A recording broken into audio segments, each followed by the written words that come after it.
అధ్యక్షరావు గారు, member education commission, professor Murali Manohar గారు, Kakatiya university former dean, professor Bhangya Bukke గారు, expert committee member, caste survey expert committee member, అదేవిధంగా professor Narendra Babu, మిగిలిన రామకృష్ణ గారు, మిగిలిన మిత్రులందరినీ ఆహ్వానిస్తూ, ముఖ్యంగా రాష్ట్ర ప్రభుత్వం ఏప్రిల్ 15th రోజు కాస్ట్ సర్వే రిపోర్టును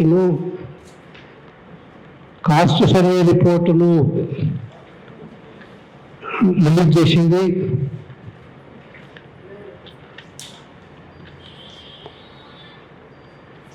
రిలీజ్ చేసిన తర్వాత మనం ఒక మీటింగ్ కూడా పెట్టుకోవడం జరిగింది. మే 1st వీక్ లోపల యూనివర్సిటీ విద్యార్థి సంఘాల నాయకులతోటి ఒక మీటింగ్ పెట్టుకోవడం జరిగింది. అయితే కాస్ట్ సర్వే రిపోర్టు రాష్ట్రంలో 2024లో సర్వే జరిపినప్పటికీ 2026లో ఆ రిపోర్టు రాష్ట్రం ముందుకు రావడం చాలా చారిత్రాత్మకమైనదిగా నేను భావిస్తున్నాను. ముఖ్యంగా మనకు ఈ దేశం లోపల కాస్ట్ సెన్సస్ 1931లో జరిగింది. 1931లో కాస్ట్ సెన్సస్ జరిగింది.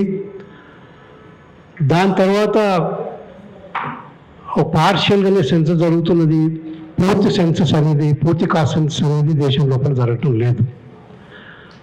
దాంతో వివిధ ఉద్యమాలు కాస్ట్ సెన్సస్ జరగాలని చెప్పి గత దాదాపు 7-8 దశాబ్దాలుగా ఉద్యమిస్తున్న క్రమం లోపల భారత ప్రభుత్వం చేస్తా అని చెప్తున్నది, కానీ అది ఫుల్ హార్టెడ్గా ముందుకు వచ్చిన పరిస్థితి లేదు. ఇప్పుడు latest cost census house holding survey start అయింది, కానీ అక్కడ కాస్ట్ ఇంక్లూడ్ చేయలేదు. మనతో చేస్తామని చెప్పింది భారత ప్రభుత్వం, కానీ అది కాస్ట్ని ఇంక్లూడ్ చేయలేదు. వాళ్ళని అడిగితే మేము సెకండ్ రౌండ్ ఎన్యూమరేషన్ లోపల మేము కాస్ట్ సెన్సస్ చేస్తామని చెప్పి బాధ్యత నుంచి తప్పించుకున్నట్టు కనిపిస్తుంది. ఎందుకంటే ఫస్ట్ రౌండ్ హౌస్ లిస్టింగ్ని కమ్యూనిటీ ఇన్ఈక్వాలిటీస్, కాస్ట్ ఇన్ఈక్వాలిటీస్ పెద్ద ఎత్తున అసెస్ చేయడానికి ఉపయోగపడే ఉండేది. కానీ ప్రభుత్వం వెనుకడుగు వేయడంతో సగం సెన్సస్ మనం నష్టపోతున్న స్థితి ఉన్నది. తర్వాత దేశం లోపల బీహార్లో కాస్ట్ సర్వే జరిగింది. దాని తర్వాత మన తెలంగాణ రాష్ట్రం లోపల కూడా కాస్ట్ సర్వే జరిగింది. కర్ణాటక ఇప్పుడు లేటెస్ట్గా ఇప్పుడు వస్తుంది కాస్ట్ సర్వే. వాళ్ళు సైన్ చేసిన ముఖ్యమంత్రి సిద్ధరామయ్య గారు చివరి సంతకం అనుకుంటా, వాళ్ళు కూడా కాస్ట్ సర్వేను కండక్ట్ చేయడం జరిగింది. అది ఇంకా బయటికి రాలేదు, ఇంకా రిపోర్ట్ బయటికి రాలేదు. కాస్ట్ సర్వే చాలా చాలా కీలకమైన రిపోర్ట్ లాగా మనం అందరం భావించాల్సిన అవసరం ఉన్నది. ఎన్నో ఉద్యమాల కేంద్రంగా వచ్చిన కాస్ట్ సర్వేకి కాస్ట్ సెన్సస్కి పెద్ద తేడా ఏం లేదు. Census organisation government of India వాళ్ళు చేసేదాన్ని కాస్ట్ సెన్సస్ అంటారు, రాష్ట్రాలు చేసేదాన్ని కాస్ట్ సర్వే అంటారు. రాష్ట్రాలు చేసేదాన్ని కాస్ట్ సెన్సస్ అనకూడదని టెక్నికల్గా ఒక క్లాజ్ ఉన్నది. అంతేగాని cost census caste survey more or less ఒకటి. రెండోది ఏంటంటే తెలంగాణ కాస్ట్ సర్వేలో చాలా డీటెయిల్స్ ఉన్నాయి. భారత ప్రభుత్వ కాస్ట్ సెన్సస్లో ఇన్ని డీటెయిల్స్ లేవు. తెలంగాణ చేసిన సర్వే లోపల చాలా డీటెయిల్స్ మనకు స్పష్టంగా కనిపిస్తుంది. దాదాపు 70-75 ప్రశ్నలు ఆ క్వశ్చనర్లో ఉన్నాయి. చాలా కోణాల నుంచి కాస్ట్ని మనం అసెస్ చేసుకోవడానికి వీలుపడుతుంది. అంటే ఇంత చారిత్రాత్మకమైన రిపోర్టు రాష్ట్రం ముందు పెట్టినప్పటికీ ఎందుకో ప్రభుత్వం మాత్రం సైలెంట్గా ఉన్నది. ఇదొక పెద్ద అచీవ్మెంట్ లాగా వాళ్ళు విస్తృతంగా ప్రచారం చేసుకోవాల్సిన పరిస్థితి ఉంది. రాష్ట్రం లోపల విస్తృతంగా ప్రచారం చేసుకోకుండా టోటల్ సైలెన్స్ని మెయింటైన్ చేస్తుంది రాష్ట్ర ప్రభుత్వం. ఇది వాళ్ళ ఏ కారణాల వల్ల దాన్ని ఆపుతున్నారో మనకు కనిపించడం లేదు. కానీ మిగిలిన పొలిటికల్ పార్టీలు, మిగిలిన 2 రాష్ట్రంలో ఉన్న పొలిటికల్ పార్టీల్లో వాళ్ళంతా సుముఖంగా కనిపించడం లేదు కాస్ట్ సెన్సస్ పట్ల, కాస్ట్ సర్వే పట్ల. సో ఈ కాంటెక్స్ట్ లోపల మన ప్రజా సంఘాలు ఈ కొత్త తెలంగాణ ప్రభుత్వం ఏర్పడిన తర్వాత మనం పెద్ద ఎత్తున ఒక వన్ ఇయర్ వరకు మనం ఉద్యమించినప్పటికీ ఎంతో పోరాటాల ఫలితంగా మనకు కాస్ట్ సర్వే రిపోర్ట్ అనేది బయటకు వచ్చింది. కానీ వచ్చిన తర్వాత కుల సంఘాలు ఏ కారణాల వల్ల ఈ కాస్ట్ సర్వే రిపోర్టును అంత సీరియస్గా చూడలేకపోతుంది అనుకుంటే బహుశా అది తెలుగులో లేకపోవడం వల్ల ఈ సమస్య వచ్చిందని నేను అనుకుంటున్నాను. కుల సంఘాలు రిపోర్ట్ని ఇంగ్లీష్లో పెట్టారు, నెట్ లోపల ఇంగ్లీష్లో పెట్టడంతో మన వాళ్ళకు కొంత ఇబ్బందిగా ఉంటుంది. తెలుగులో పెట్టాల్సిన అవసరం ఉంటే ప్రభుత్వం తెలుగు పెట్టలేదు, కానీ తెలుగులో ప్రభుత్వం పెట్టాల్సిన బాధ్యత ఉందని చెప్పి మనం ఈ సమావేశం ద్వారా ప్రభుత్వానికి తెలియజేస్తే బాగుంటుందని చెప్పి నేను అనుకుంటున్నాం. అయితే కాస్ట్ సర్వే ద్వారా వచ్చే పరిణామాల గురించి మన వాళ్ళ లోపల కొంత అవగాహన, కొంత సమస్య కనిపిస్తుంది. ఎందుకంటే కాస్ట్ సర్వే దాదాపు 80 సంవత్సరాల తర్వాత, 80 సంవత్సరాలు అంటే నేను రాజ్యాంగ సభ 1946లో స్టార్ట్ అయినప్పుడు ఆ రాజ్యాంగ సభలో భాగంగా ఆబ్జెక్టివ్ రెజల్యూషన్స్ లోపల వాళ్ళు ప్రామిస్ చేసిండ్రు ఈ దేశం ముందు. ఏమని ప్రామిస్ చేసిండ్రు? బ్యాక్వర్డ్ క్లాసెస్కి, దళిత్స్కి, మైనారిటీస్కి, ఎస్టీలకి సరిపోని రక్షణ కల్పిస్తామని చెప్పి ప్రామిస్ చేయడం జరిగింది. దాంట్లో భాగంగానే కాన్స్టిట్యూషన్ లోపల ఆ ప్రియాంబుల్ లోపల justice, social, economic and political అని చెప్పి చేర్చడం, అదేవిధంగా ఈక్వాలిటీ డైమెన్షన్ బలంగా అక్కడ ప్రపోజ్ చేయడం, అదేవిధంగా మిగిలిన ఆర్టికల్స్ లోపల కూడా ఒక ఈక్వాలిటీని సాధించే వైపు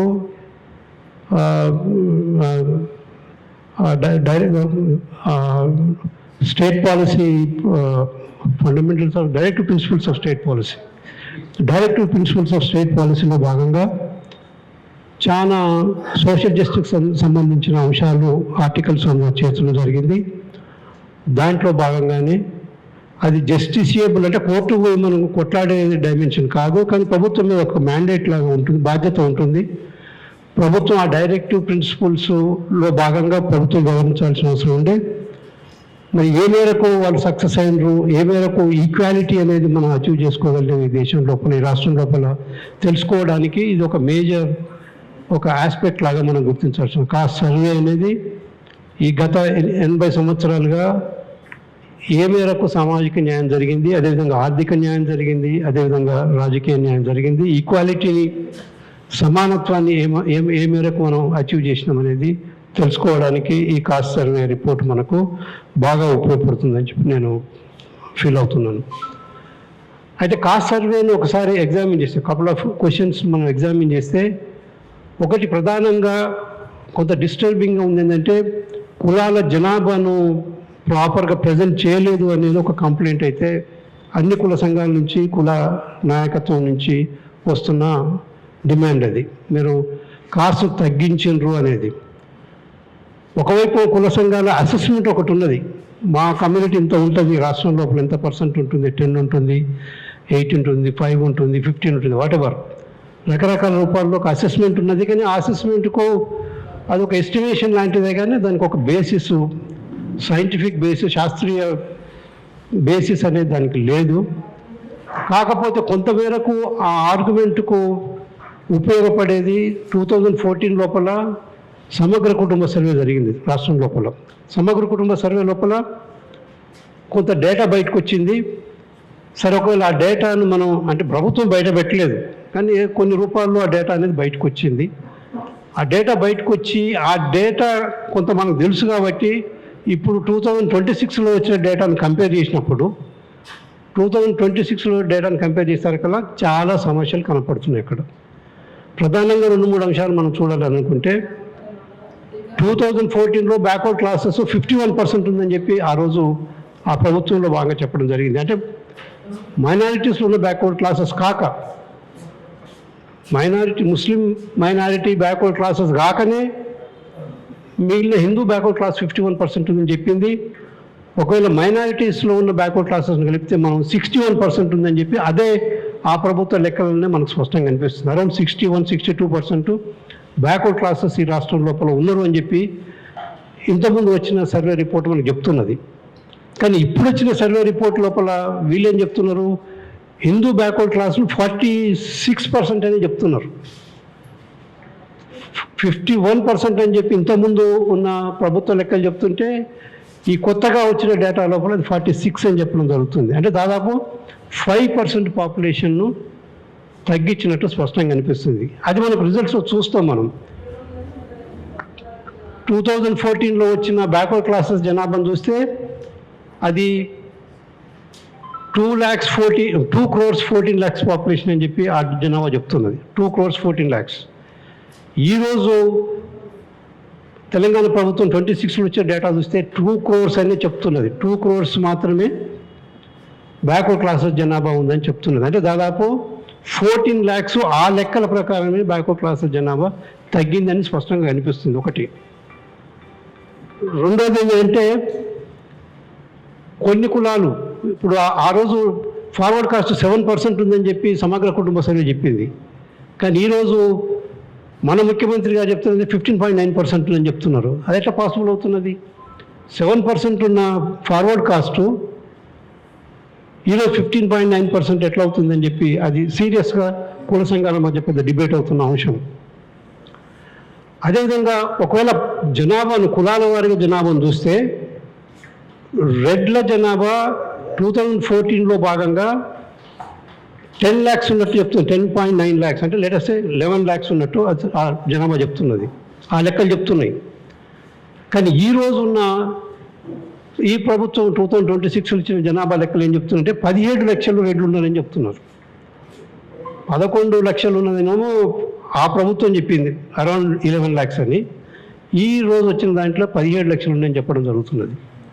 అదేవిధంగా వెలమల జనాభాను చూస్తే కూడా ఆ ప్రభుత్వం లెక్కల ప్రకారం 1,02,000 అని చెప్పింది అప్పుడు. ఈరోజు ఈ ప్రభుత్వం చెప్తుంది 1,42,000 అని చెప్తున్నది. మరి బ్యాక్వర్డ్ క్లాసెస్ జనాభా తగ్గింది, ఈ ఫార్వర్డ్ క్లాస్ జనాభా పెరిగింది. ఎట్లా పాసిబుల్ అవుతుంది? పెరిగితే బ్యాక్వర్డ్ క్లాసెస్ పెరగాలి, ఎస్సీలది పెరగాలి, ఎస్టీలది పెరగాలి. కానీ ఫార్వర్డ్ క్లాస్ జనాభా పెరుగుతుంది బ్యాక్వర్డ్ క్లాసెస్ని. అదేవిధంగా షెడ్యూల్ కాస్ట్ లోపల కూడా ఒక కంప్లైంట్ ఉన్నది.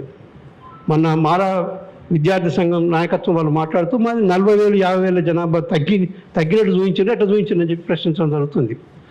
కాబట్టి ఈ కులాల జనాభా అనేది ప్రభుత్వం మరి ఎక్కడ పొరపాటు జరిగిందో కానీ ఈ డిస్క్రిపెన్సీ ఉంది, ఈ సమస్య ఉంది. దీన్ని ప్రభుత్వం పరిగణించాల్సిన అవసరం ఉన్నది. బ్యాక్వర్డ్ క్లాసెస్ జనాభా 46 + 10 56 కాదు.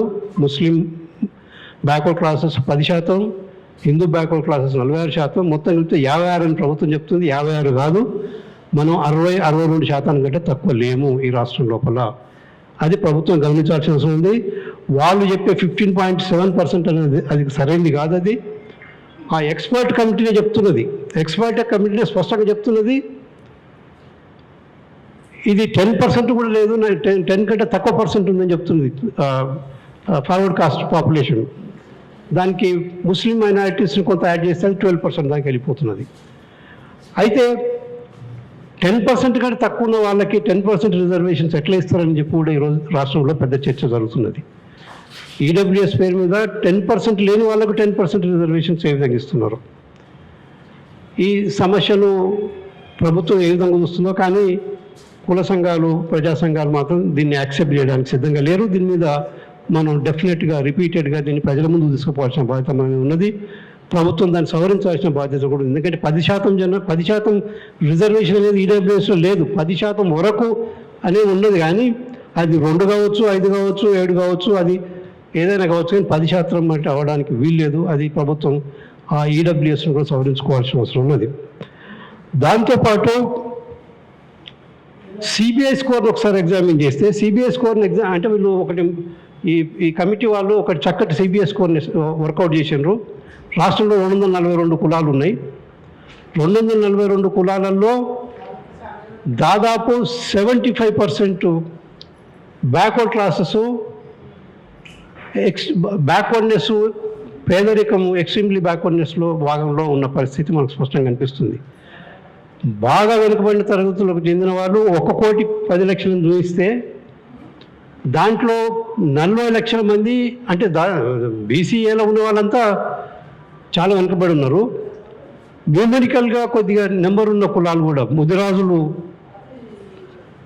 ముదిరాజులు, మాదిగలు, లంబాడాలు, యాదవులు వీళ్ళు 4 కలిస్తే 40 లక్షల మంది బాగా వెనుకబడిన కులాలని చెప్పడం జరుగుతుంది. ఎక్స్ట్రీమ్లీ బ్యాక్వర్డ్ అని చెప్పి ఈ ప్రభుత్వం చెప్తున్న లెక్కలు. సో ఈ సిబిఐ స్కోర్లో కాంపోజిట్ బ్యాక్వర్డ్నెస్ ఇండెక్స్ను ఎగ్జామిన్ చేస్తే అందులో బీసీలలో 133 కులాలు ఉంటే 69 కులాలు రాష్ట్ర యావరేజ్ కంటే తక్కువ ఉన్నది. అదేవిధంగా ఎస్సీలలో 59లో 41 కులాలు తక్కువ ఉన్నది. ఎస్టీలలో 32కి 25 కులాలు తక్కువ ఉన్నాయి. జనరల్ కాస్ట్లో 18, అంటే ఫార్వర్డ్ కాస్ట్లో 18 ఉంటే 18 ఫార్వర్డ్నే ఉన్నాయి. వాళ్ళు ఎక్కడ లేరు, ఈ ఇండెక్స్ లోపల ఎక్కడ వెనుకబడి లేరు. సో ఇంత వెనుకబాటుతనంతో బ్యాక్వర్డ్ క్లాసెస్ ఉన్నప్పుడు మరి బ్యాక్వర్డ్ క్లాసెస్ కేంద్రంగా ఎస్సీ ఎస్టీల కేంద్రంగా ప్రభుత్వం ఆలోచించాల్సిన బాధ్యత వాళ్ళ మీద ఉన్నది. ఈ బ్యాక్వర్డ్నెస్ని ఏ విధంగా హ్యాండిల్ చేయబోతున్నారు, ఈ బ్యాక్వర్డ్నెస్కు కారణం ఏంటిదో వాళ్ళే చెప్పింది. వాళ్ళ కమిటీ రిపోర్ట్ని చెప్పింది, ఎక్స్పర్ట్ కమిటీ రిపోర్ట్ చెప్పింది. వాళ్ళ లోపల education, most likely English education, తర్వాత business, government employment, private employment వాళ్ళ చేతిలో ఉండడంతో, ల్యాండ్స్ కూడా వాళ్ళ చేతిలో ఉండడంతో వాళ్ళు ప్రతి డెవలప్మెంట్ పారామీటర్స్ లోపల వాళ్ళు బాగా అభివృద్ధి చెందినట్టు మనకు స్పష్టంగా కనిపిస్తున్నది. దాదాపు 42 డెవలప్మెంటల్ పారామీటర్స్ వాళ్ళు తీసుకొని ఎగ్జామిన్ చేస్తే మొరాలెస్ అన్నిటి లోపల వాళ్ళు ఫార్వర్డ్నెస్ అనేది స్పష్టంగా కనిపిస్తున్నది. అంటే జనరల్ కాస్ట్, ఓసీస్, మనం అదర్ కాస్ట్ ఏదైతే అంటున్నామో, ఫార్వర్డ్ కాస్ట్ మనం ఏదైతే అంటున్నామో వాళ్ళంతా డెవలప్డ్ దాంట్లో ఉన్నారు. కాబట్టి మీరు అంత ఫార్వర్డ్ ఉన్నాక మీకు రిజర్వేషన్స్ ఎట్లా మీకు వర్తిస్తుంది, అది వాళ్ళు సమాధానం చెప్పాల్సిన అవసరం ఉంది, మనం ప్రశ్నించాల్సిన అవసరం ఉన్నది. మేము 60% ఉన్న వాళ్ళకు మాకు 27% రిజర్వేషన్ ఎట్లు ఇస్తారు, మీరు 9% ఉన్న వాళ్ళకి 10% రిజర్వేషన్ ఎట్లు ఇస్తారు. వాళ్ళు బ్యాక్వర్డ్నెస్ బేస్ చేస్తే 2%, 1% కంటే ఎక్కువ లేరు, 3% కంటే ఎక్కువ లేరు. ప్రొఫెసర్ బాంగా బికే గారు చక్కటి వ్యాసం రాసిండ్రు మన ఆంధ్రజ్యోతి లోపల ఈడబ్ల్యూఎస్ డైమెన్షన్ మీద. వాళ్ళు ఇంకా పూర్తిగా డీటెయిల్స్ మనం చెప్తారని అనుకుంటున్నాను. మనం ఎడ్యుకేషనల్గా వెనుకబడి ఉండడం, బిజినెస్లో మనం లేకపోవడం, బ్యాక్వర్డ్ క్లాసెస్ మనం బిజినెస్లో లేకపోవడం, ఈ న్యూ ఎకానమీ లోపల మనం అడుగుపెట్టకపోవడం, అదేవిధంగా ప్రైవేట్ సెక్టర్లో మనం లేకపోవడం, గవర్నమెంట్ ఎంప్లాయ్మెంట్ లోపల కూడా మనం లేకపోవడంతో మనం ట్రెడిషనల్గా, సాంప్రదాయకంగా వెనుకబడి ఉన్నాము. మనం అభివృద్ధికి చాలా దూరంగా ఉన్నాం, అధికారానికి చాలా దూరం ఉన్నాం, అవకాశాలకు మనం చాలా దూరంగా ఉన్నాం. మన గురించి ఎవరు పట్టించుకోవడానికి సిద్ధంగా లేరు, ఏ పొలిటికల్ పార్టీలు పట్టించుకోవడానికి సిద్ధంగా లేదు. ఈ కాంటెక్స్ట్ లోపల ఇది మన మీద ఉన్న బాధ్యత అని చెప్పి మేము ఫీల్ అవుతున్నాం. కుల సంఘాల నాయకత్వం, ఈ కమ్యూనిటీస్ నుంచి వచ్చిన ఎడ్యుకేటెడ్ ఎంప్లాయిడ్ సెగ్మెంట్ కూడా దీని మీద సీరియస్గా ఆలోచించాల్సిన అవసరం ఉన్నది. 80 సంవత్సరాల నుంచి వాళ్ళని గెలిపించుకుంటూ వస్తున్నాం మనం, కానీ మన గురించి వాళ్ళు పట్టించుకోవటం లేదు. వాళ్ళు వాళ్ళ కులాల గురించే పనిచేస్తున్నట్టు మనకు స్పష్టంగా అనిపిస్తుంది. ప్రతి అవకాశాన్ని వాళ్ళే తీసుకుంటారు, ప్రతి వ్యాపారాన్ని వాళ్ళే తీసుకుంటారు, కాంట్రాక్ట్ను వాళ్ళే తీసుకుంటారు, ఫోకల్ పొజిషన్స్ వాళ్ళే తీసుకుంటారు. సో వాళ్ళు ఏ స్థాయికి వెళ్ళిందంటే మనల్ని ఒక పురుగుల్లాగా చూసే స్థాయికి వెళ్ళిపోయింది ఈ రాష్ట్రం లోపల. బీసీలు అంటే మనం ప్రొఫెసర్ అయినా కానీ వాడు ప్రొఫెసర్గా గుర్తించడు. వాడు ఒక బీసీగానో పనికి మెల్లోడ్లే అనే రూపంలో ఒక దుర్మార్గమైన కల్చర్ని ఈ దేశం లోపల ఈ కుల వ్యవస్థ తీసుకొచ్చి పెట్టింది. ఇది మన ముందున్న ఛాలెంజ్. వాళ్ళ మీద మనం ఆధారపడి ఉండాల్సిన అవసరం లేదు. మన కమ్యూనిటీస్ దగ్గర పోయి మనం చైతన్యపరుచుకుంటూ మనం అడ్వాన్స్ చేయాల్సిన బాధ్యత మనందరి మీద ఉన్నది. ప్రభుత్వం ఒకవైపు మన ప్రభుత్వాన్ని డిమాండ్ చేస్తూ, రెండో వైపు మన కమ్యూనిటీస్ దగ్గరికి వెళ్ళి ప్రభుత్వ పరంగా ఎలాంటి అన్యాయాలు జరుగుతున్నాయి మనకి, ఆర్థిక పరంగా, రాజకీయ పరంగా, సామాజిక పరంగా, వాటన్నిటిని మన వాళ్ళకు చెప్పాల్సిన అవసరం ఉన్నది. కాకపోతే ఈరోజు ఈ కాంటెక్స్ట్ లోపల నేను ఒక ప్రపోజల్ మీ ముందేం పెడుతున్నానంటే, ప్రభుత్వం ఎందుకు పట్టించుకోవటం లేదు ఈ కాస్ట్ సర్వేని? ఇంత గొప్ప రిపోర్ట్, ఇంత గొప్ప సర్వే, కొద్దిగా డిస్క్రిపెన్సీస్ ఉండొచ్చు అక్కడ, కానీ సర్వే మాత్రం చాలా గొప్ప సర్వే. ఇన్నాళ్ళ నుంచి ఏ ప్రభుత్వం చేయని పని రాహుల్ గాంధీ ఇంటర్వెన్షన్లో భాగంగా జాతీయ స్థాయి లోపల సామాజిక న్యాయం, కాస్ట్ సెన్సస్, రాజ్యాంగం, రిజర్వేషన్ సీలింగ్ని బ్రేక్ చేయడం, ఈ డైమెన్షన్స్ అన్నిటి కేంద్రంగా ఎలక్షన్స్ ముందు పెద్ద ఉద్యమం జరిగింది. అది అన్ని పార్టీల మీద ఇంపాక్ట్ పడ్డది, ఇంక్లూడింగ్ బీజేపీ కూడా మాట్లాడాల్సిన స్థితికి వచ్చింది. సో దేశం స్పష్టంగా సోషల్ జస్టిస్ పట్ల మ్యాండేట్ ఇచ్చింది. అందుకనే బీజేపీ ఓడిపోయింది, వాళ్ళకి మైనారిటీ ఓటు వచ్చింది. వాళ్ళ ప్రభుత్వాన్ని కొనుక్కున్నారు. వాళ్ళు గెలిచిన ప్రభుత్వం కాదు, అది కొనుక్కున్న ప్రభుత్వం. ఈరోజు భారతదేశం లోపల మన బీసీలను ఖతం చేసుకుంటూ వస్తుంది, రిజర్వేషన్లు ఖతం చేసుకుంటూ వస్తుంది. మన ఉద్యోగాలు లేని స్థితి తయారై కూర్చున్నది. ప్రతి సంస్థను వాళ్ళ సంఘంగా మార్చుకుంటూ పోతున్న స్థితి మనకు స్పష్టంగా కనిపిస్తుంది. కాబట్టి ఈ కాంటెక్స్ట్ లోపల మనం ఒక డిమాండ్ చేయాలి రాష్ట్ర ప్రభుత్వాన్ని. మీరు ఒక స్పెషల్ అసెంబ్లీ సెషన్ను కన్వీన్ చేయాలి. అసెంబ్లీ సెషన్ కన్వీన్ చేసి ఈ కుల సర్వే రిపోర్ట్ మీద విస్తృతమైన చర్చ చేయాలి అని చెప్పి మనం డిమాండ్ చేయాల్సిన అవసరం ఉన్నది. రాష్ట్ర అసెంబ్లీని ఏర్పాటు చేసి రాష్ట్ర అసెంబ్లీలో ఈ రిపోర్టును మీ పార్టీల దృక్పథాలు ఏంటిది, మీ అండర్స్టాండింగ్ ఏంటిది, మీరు దీన్ని ఏ విధంగా మీరు హ్యాండిల్ చేయాలనుకుంటున్నారో అది చెప్పాల్సిన బాధ్యత అన్ని పార్టీల మీద ఉన్నది. ప్రభుత్వం ఆ బాధ్యత తీసుకొని స్పెషల్ అసెంబ్లీ సెషన్ను కన్వీన్ చేసి ఈ కుల సర్వే మీద ఒక విస్తృతమైన చర్చ రావాలి. దాంతోపాటు ప్రభుత్వ పరంగా ఒక సోషల్ పాలసీని డెవలప్ చేయాల్సిన బాధ్యత ఉన్నది.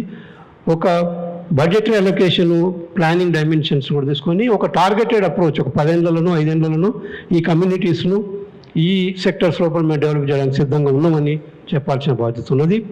కాబట్టి ముఖ్యంగా మన దాంట్లో సంచార జాతులే కానీ, మోస్ట్ బ్యాక్వర్డ్ క్లాసెసే కానీ, ఎస్టీస్ లోపల చాలా ఇబ్బందికరమైన జీవితాలు గడుపుతున్న స్థితి ఉన్నది. వీటి నుంచి మనం బయటికి రావాలంటే మనం ఆర్గనైజ్ కావాల్సిన అవసరం ఉన్నది. మనకు తోచిన మేరకు మన వాళ్ళ దగ్గరికి పోయి మనం ప్రచారం చేసుకోవాల్సిన అవసరం ఉన్నది. దీనికి మనం అధికారికంగా మనం బలపడకపోతే మనకు అభివృద్ధి అనేది సాధ్యం కాదని స్పష్టంగా కనిపిస్తుంది. బడ్జెట్ మనకు రాదు, అదేవిధంగా అవకాశాలు కూడా మనకు రావు. అధికారం వైపు మనం ఆలోచించకపోతే, ఎక్కడైతే అధికారం వైపు పోటీ పడ్డాయో ఆ రాష్ట్రాల్లో బ్యాక్వర్డ్ క్లాసెస్ అధికారానికి రావడం జరిగింది. తమిళనాడు లాంటి ప్రాంతం లోపల ద్రవిడ ఉద్యమంలో భాగంగా వాళ్ళు పెద్ద ఎత్తున పోరాటం చేశారు. కులాధిపత్యం మీద చేసి వాళ్ళు గత దాదాపు 50 సంవత్సరాల నుంచి 50-60 సంవత్సరాల నుంచి వాళ్ళు బలమైన శక్తిగా తమిళనాడును వాళ్ళు పాలిస్తున్న స్థితి ఉన్నది తమిళనాడులో. అదేవిధంగా ఉత్తర భారతదేశంలో సోషలిస్ట్ ఉద్యమంలో భాగంగా బీహార్, ఉత్తరప్రదేశ్ రాష్ట్రాల్లో బ్యాక్వర్డ్ క్లాసెస్ నాయకత్వం అధికారానికి వచ్చిన స్థితి ఉన్నది. అక్కడ కూడా బ్యాక్వర్డ్ క్లాసెస్ మొబిలైజ్ చేసినారు. జాతి తోడు ఆందోళన అని చెప్పి ఎన్హలేషన్ ఆఫ్ కాస్ట్ అనే రూపంలో అంబేద్కర్ ఇచ్చిన ఆలోచనలు, లోహియా ఇచ్చిన జాతి తోడు ఆందోళనలో భాగంగా పిచ్చిడే పావే సౌమ్య సాట్ 100లో 60 పదవులు ఈ బ్యాక్వర్డ్ క్లాసెస్కి ఇవ్వాలనే ఒక నినాదంలో భాగంగా వాళ్ళు ఆర్గనైజ్ అయ్యారు. కాబట్టి వాళ్ళు గత 40-50 సంవత్సరాల నుంచి వాళ్ళు అధికారానికి వస్తున్న స్థితి ఉన్నది. ఈ 2 ప్రాంతాలు మాత్రమే ఈ దేశం లోపల బ్యాక్వర్డ్ క్లాసెస్ చేతిలో అధికారం వచ్చింది, కొంత లిబరేట్ అయింది. కానీ మిగిలిన రాష్ట్రాల్లో ఆ పరిస్థితి ఏర్పడలేదు. మన రాష్ట్రం లోపల కూడా ఈ రోజు వరకు కూడా ఒక ముఖ్యమంత్రి అయిన పరిస్థితి మన రాష్ట్రం లోపల లేదు.